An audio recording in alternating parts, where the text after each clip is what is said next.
श्री हरिवंश श्री राधा वल्लभ श्री वृंदावन श्री वनचंद चरवारी के ठाकुर की लड़की जो कि बहुत ही सुंदर थी।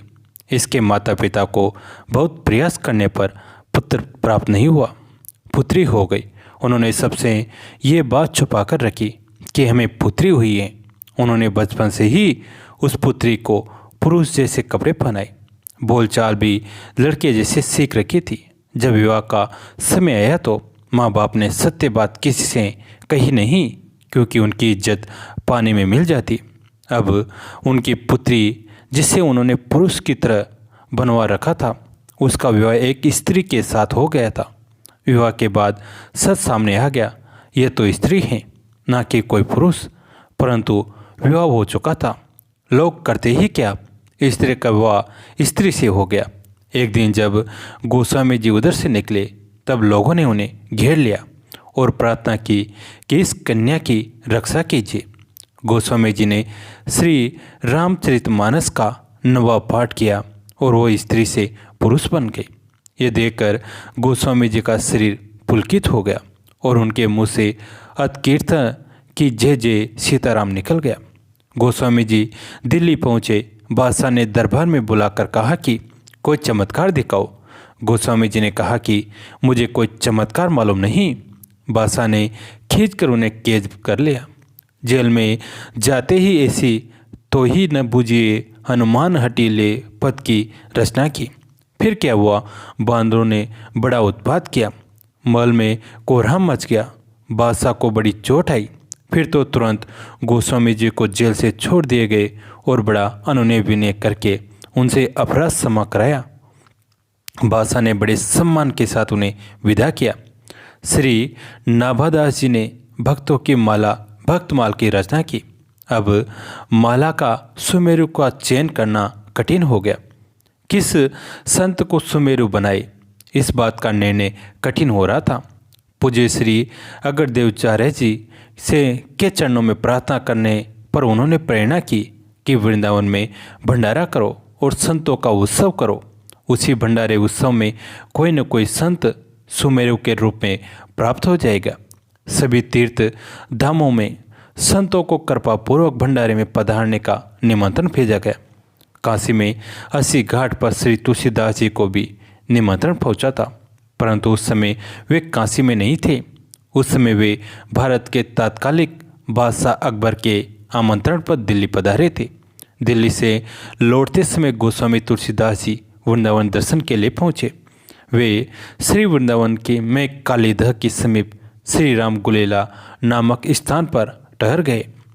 श्री नाभाजी का भंडारे में पधारना अति आवश्यक जानकर गोपेश्वर महादेव ने प्रत्यक्ष दर्शन देकर गोस्वामी जी से भंडारे में जाकर संतों के दर्शन करने का अनुरोध किया। गोस्वामी जी भगवान शंकर की आज्ञा पाकर भंडारे में पधारे। गोस्वामी जी जब वहाँ पहुँचे उस समय संतों की पंगत बैठ चुकी थी। स्थान पूरा भरा हुआ था। स्थान पर बैठने की कोई जगह नहीं थी। तुलसीदास जी उस स्थान पर बैठ गए जहाँ पूज्य पाद संतों के पादत्राण यानी जूतियाँ रखी हुई थी। परोसने वालों ने उन्हें पत्तल दी और उसमें सब्जियाँ व पूरियाँ परोस दी। कुछ देर बाद सेवक खीर लेकर आया। उसने पूछा, महाराज आपका पात्र कहाँ है, खीर किस पात्र में परोसी जाए। तुलसीदास जी ने एक संत की जूती हाथों में लेकर कहा, इसमें परोस दो खीर।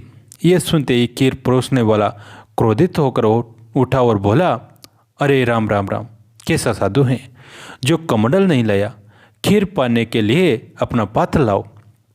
पागल हो गए हो जो इस जूती में खीर लोगे। शोर सुनाई देने पर नाभादास जी वहाँ पर दौड़कर आए।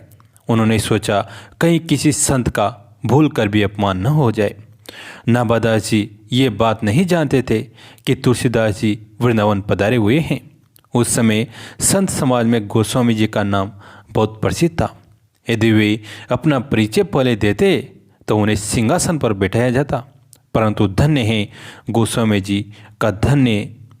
नाभाजी ने पूछा, संत भगवान आप संत की जूती में खीर क्यों पाना चाहते हैं।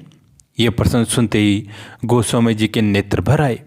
उन्होंने उत्तर दिया, परोसने वाले सेवक ने कहा कि खीर पाने के लिए पात्र लाओ। संत भगवान की जुत्ती से उत्तम पात्र और कौन सा हो सकता है।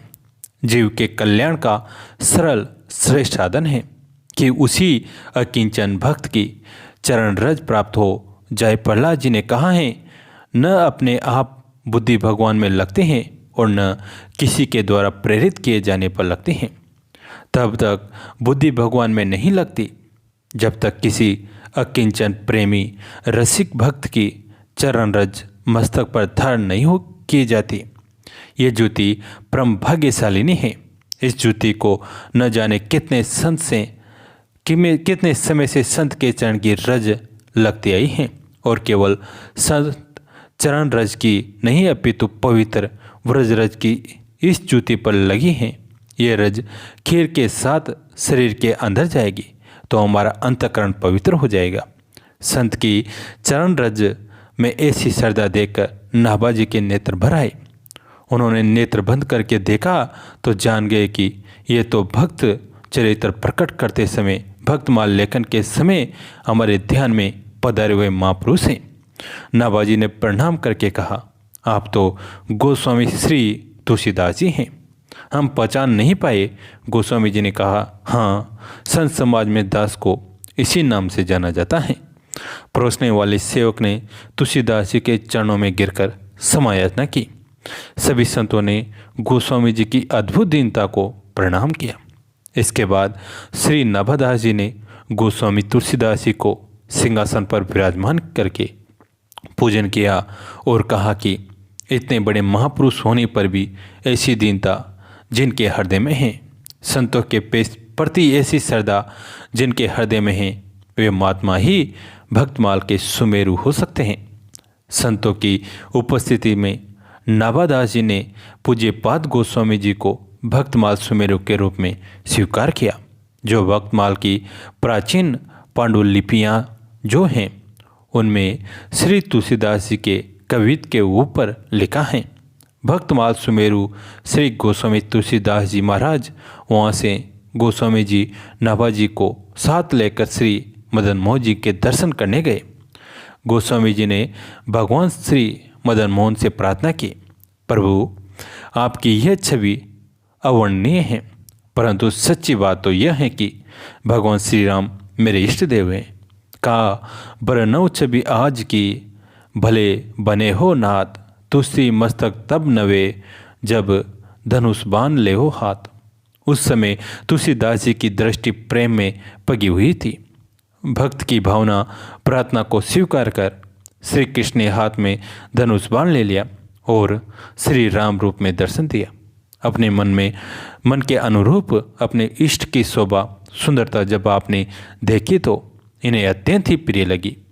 कुछ श्री कृष्ण के अनन्य उपासकों ने कहा, भगवान श्री कृष्ण 16 कलाओं से पूर्ण प्रशंसनीय हैं और श्री रामचंद्र जी अंशावतार हैं। ये सुनकर गोस्वामी जी ने उत्तर दिया कि अब तक तो मैं उन्हें श्री दशरथ जी का पुत्र परम सुंदर उपमा रहित जानकर उससे प्रेम करता था, परंतु आज आपके द्वारा मालूम हुआ कि उनमें ईश्वरता भी है। अब उनमें मेरी प्रति करोड़ों गुना अधिक हो गई।